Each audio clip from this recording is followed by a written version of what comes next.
Hi, I'm Vivian Guzman. Today on Dishin'it, we welcome Phoenix Marcon, a U.S. Air Force veteran, an International Humanitarian Award winner, a life and health coach, author of 18 books, a two-time Key to the City recipient whose keys were taken away when he was wrongfully imprisoned for a crime he didn't commit.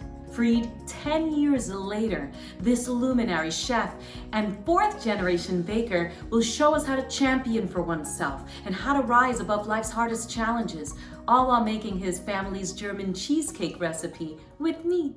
Welcome to Dishin'it.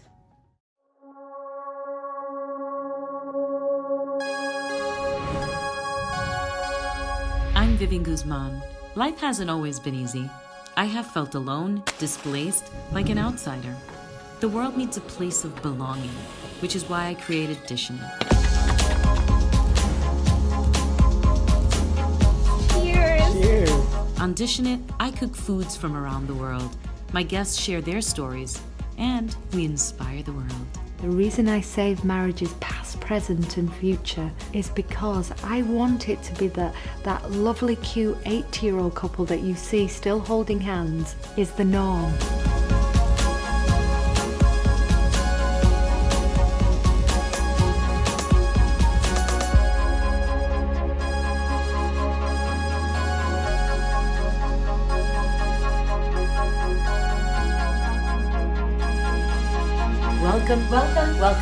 Welcome to Dishin'it. Hi, Phoenix! Welcome to Dishin'it. Hey Vivian, how are you? I'm wonderful. How are you today? Good. Excited to be here. Me too. Okay, so I want to know about the history, the nostalgia behind this German cheesecake. I was actually working for, remember Bally's, the health club? I still have a gym bag from Bally's. Yeah, most people do. But I was working there back in the 90s, and I was one of the managers of the club. And so in an effort to kind of boost morale, I decided to have just like a potluck, stuff that was not healthy for the employees, for the staff. And that particular day, I just made a cheesecake. I don't know where I got the recipe from. And they would ask, well, who made this cheesecake? And obviously it came back to me. And literally people wanted to buy it. And then it just grew. Every couple of weeks I was getting orders, $45 a pop. You were charging $40 a pop for a cheesecake? Oh yeah. Then I started basically tweaking the recipe and creating my own recipes from there based on what the members were requesting, adding different things, and all of a sudden, at one point I think I had 100 different, recipes, which I then put into a cheesecake book and then just started selling that as well. That's so awesome. Okay, so now tell me, you have a whole history of baking, so you're kind of like, this is all in your DNA. Tell me a little bit about that. Hold on. So I want the accuracy of the story. So, this is my mom. Hi, Mom. Oh my God, that is so great. That's Brigitte? Yeah, that's right. Oh my goodness, this is so lovely. I'm so happy that you're here. Welcome to Dishin'it. Well, thank you. Well, it all started out, I think, with my grandfather. He was born in 1882. He had 7 children, and 3 of his sons became bakers, and 2 opened a bakery. And I think that's how I started baking, and then, now he started baking, and we just love it. It's just relaxing, it's comforting, and, that's how it started. And you, Brigitte, you came here when Phoenix was really young, right? She said in 72 she came to the States, and I was 1. Aww. So it must be really lovely to be together and share this history of baking together. It sure is. You must be very proud of Phoenix. I am. What are you guys going to do today? We're going to make the German cheesecake, and I wanted to know the history of Hazelnut Cafe and everything that came with it, and the nostalgia, and he brought you, which makes my heart so full. And I will say on the Hazelnut Cafe, it was never meant to be like a storefront or a full-fledged business taking up, both of our, full-time efforts. It was just a way to continue the tradition. So being in a big city like Dallas, we have lots of festivals, Oktoberfest and things like that. So we have a really, really nice 10 by 10 booth that looks like a storefront. And we literally bake things there. For example, we bake strudels there. So I mean, we have strudel recipes dating back 200 years. And we've won awards for desserts. So and it's just something that her and I have been able to do together for the last 3 or 4 years. I just think that this is going to be so meaningful for me to make this cheesecake today. Now that I know the history of where it all comes from, to have your mommy here today, this is just so amazing. I'm really looking forward to making this cheesecake. It'll be fun. Thanks, Mom. Let's do it, baby. How do we start the cheesecake? What do we do? All right, so we're gonna start with the crust. So bowl, sifter. I sifted. Mine is sifted. You're a U.S. Air Force man, so I wasn't about to not be prepared for you. I was scared into shape. So basically when you want to put your flour, baking powder, salt, vanilla sugar in the bowl. All right, I got all of that. You got your lemon. I have my lemon here, yep. Oh yeah, it smells good. You have other businesses. Tell me about your other businesses that you kind of embraced during COVID. As for most people, what COVID does allow you to do is have a ridiculous amount of extra time. I basically utilize my time to write and formulate, new book ideas. You got the butter? Okay. So yeah, during COVID, I basically published, I think 6 new books. How do you write so much in such little time? So yeah, basically it all started with the first book that I wrote, which was a fiction book called Carnation. It was kind of like this political drama thriller, maybe. I was sure that it was going to get picked up by somebody because it paralleled what was going on in the world at the time. All right, so real quick, we have all this in the bowl, right? What did you put in the bowl? So we have the dry ingredients, the lemon, and the butter. I'm putting the butter in now. Can't be talking about all these books and then, just tell me like you're ready to rock and roll. Not just like that. All right, so we have an egg, right? I think that goes in next. Yeah, you want to mash it up? Can I use the machine? You can, or you can use a fork, whatever's easier. I didn't work out today, so I'm gonna have to do this manually. And it really looks like you're hurting for a workout. So anyway, now knowing the process of how to get to publishers, that took a little bit of time researching it. You have to not only pitch it to publishers that publish those types of books, but they have to be in the market for those types of books at the same time. How does it look? Is it okay? Yeah, it's good. So now what? Pulling it all together with one hand, like you're doing, and it'll slowly come together because obviously your hands are warmer than the cold butter. Okay. So it's technically just kind of melting the butter into the flour mixture. Okay. And within a few minutes, it'll just start coming into a ball. So we talked about your book, and that was your first book after you started working. You did Carnation, and then it became difficult. So is that what inspired you to come up with Marcon Press? I started looking into self-publishing. I realized it wasn't that difficult. And so that allowed me to do other books in the same fashion. And I just realized that there could be a business behind that. Marcon Press is really just a vehicle for me just to publish my own books, nothing more. Back to this, you have it all. So it's in saran? Yes. Okay, so you want to put this in the refrigerator. Okay. I will say that, as the generations have gone down, I am the least skilled baker in the family. So I don't know all the family secrets. I just enjoy doing it. It's in your DNA, so don't worry about it. So now what? I'm gonna start rolling this out, right? So we want to get to about 10 inches. I like how Mom said, I'm coming back in here. And the rolling pin is just going to act as a vehicle to transfer it to the springform pan. So like I was saying, it doesn't have to be perfect. Just put it in there, and now you can form it to the bottom and go about an inch and a half up the side. All right, I want you to tell me if I'm doing this all right. Mommy! I love it. Looks good. Yeah? No? Thank you, Mommy.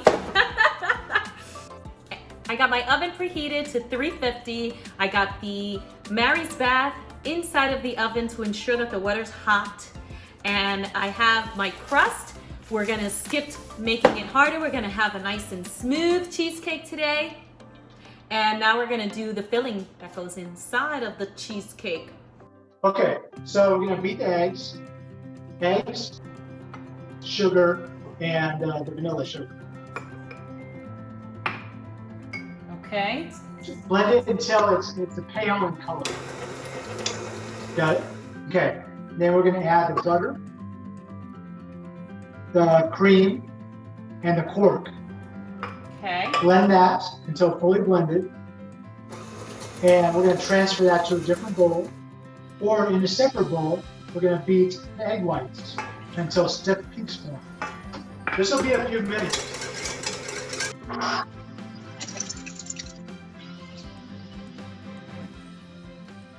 Yeah. Stiff peaks. Then we're gonna take those stiff peaks, egg whites, and then fold them into the batter. Why do we have to fold it in? So just make sure it's all incorporated. You're not breaking it down 100%. Let me see yours. Ah, yours is fluffy. Okay. So this is mine. Hi, Jamie. You're so cute. Okay, so now what? So Oh, we're really okay. gonna dump this in there. Okay, let's do it. Jamie's so cute. She's assisting. That looks awesome. I love that. Oh, so good. I just want to put a straw in it, Vivian. Oh my God, it is so good. I was eating the spatula a minute ago. Yep, that'll be me in about 5 seconds. 5. So your payment is decided. Looks good. We put it in the oven for how long? An hour, hour and a half? All right. So we put this in there, 350 Okay. degrees, 60 to 70 minutes. It's going to 60 be to more 70. around the 70 minute mark. So, Yours done? Wow. I don't think you pulled that right out of the oven. So mine is a little bit more browner on top. Wow, that looks amazing. You put a bunch of raspberries. Ooh, that looks so good. I got some cherries. I'm gonna decorate mine differently. Mmm. I love it, I love it, I love it. Well, what I like about it is mine maybe could have cooked a little bit longer, but I like that it's not sweet. And with the cherries, it's just like perfect. It's got the lemony flavor. It's a little tart, it's a little delicious. I say we sit down. I want us to chit chat a little bit longer. So, your life is beautiful. Everything is great. You have books, you have multiple businesses, but if you take a peek back to 2008, that wasn't the case. Can you give me a little bit of insight into that? Yeah, that's not the story I wanted to go into. Is the reason why you don't want to talk about it because it's PTSD from being imprisoned for 10 years? No. Speak in abstract if you don't want to be specific. Yeah, and I can do that. I mean, at the end of the day, if the housing crash didn't happen, I can tell you I wouldn't have been arrested. I wouldn't have been charged with anything. There wouldn't have been a special task force to go after anybody. It was just a lot of things that were aligned. So that being said, due to the housing crash of 2008, I mean, I did lose everything. A couple houses, even a 5-year relationship. Lost 2 dogs that were, my best friends, and I literally walked out of it with just a shirt on my back and homeless, literally. And when you were in utter despair, what got you through? I had this dream of this technology, And the dream actually woke me up. And so I did a little research and found out that, it doesn't exist. And so basically the technology that I put together is they're basically gloves for the deaf with a watch it's paired to. And so when a hearing impaired person or a deaf person speaks to somebody else through sign language, it will come across through audio and text to the other person that may not know sign language. That is so amazing. What you're telling me is that in your darkest hour, you had this illumination that came almost like a whisper from God to create this technology, which is amazing. And you won a humanitarian award as a result of this. I just had a vision. I knew what I wanted to do for people. I knew I wanted to solve this. That being born deaf is the #1 birth defect in the world. There are 70 million people in the world that use sign language as their first language. Do you have anybody in your family who's deaf? No, which is the question I get all the time. You don't know anyone, but you're championing. How selfless of you. That's so beautiful and noble. I appreciate that. Thank you. I definitely believe that they're God inspired. I believe it was given to me for a reason. The reason is to help people. One of my favorite quotes, and it's actually written on my business card, is by George Eliot, which is, what are we here for if it is not to make life less difficult for others? So where is the technology now? So the investors that have green-lighted funds weren't the right investors for me. This product is going to be affordable. It can be affordable. I've made it affordable. But they want to turn it into either a $15,000 product, because obviously it changes their lives, and why wouldn't they buy this? But then it leaves out a lot of people, right? Or they want to turn it into like an insurance product that's only available through insurance. My marketing plan is solid, and it's about giving it to 18-year-olds and under for free. That is just such a beautiful thing. It's a beautiful cause. I appreciate that. Wait. What advice do you have to give anyone going through all kinds of hardship right now? Life is cyclical, because, with the downs come the ups. People put too much energy on the negative items. Like it's the end of the world. One of the things I teach my clients is everything is temporary. 1 hour is temporary. If this lasts a week, guess what? It's temporary. If it lasts 10 years, it's still temporary. Wow. And that's one of the things that I had to, swallow like a horse pill. It's temporary. I knew that there's going to be something great coming. I'm drawn to when people have been slighted or when injustices have happened. But if we have somebody like Phoenix Marcon that comes in and says, hey, I've been through all of that and then some, and this is my why, this is why I fight, then someone looking from the outside in can say that they can. Yeah. You are the hope that we wish to see. You are exemplary. People that I have on my show, like you, they have all overcome so many difficult things. They have persevered and endured. They take a chance in the pursuit of their dreams. They celebrate love, diversity, and inclusion. You are that. I celebrate you today. Thank you for joining me. I know I'm crying because I feel your story more than you're feeling it for yourself right now, but I just think it's such a beautiful story to share, and I am so grateful. So thank you for joining me on Dishin'it today. Thank you. Thank you so much, Vivian.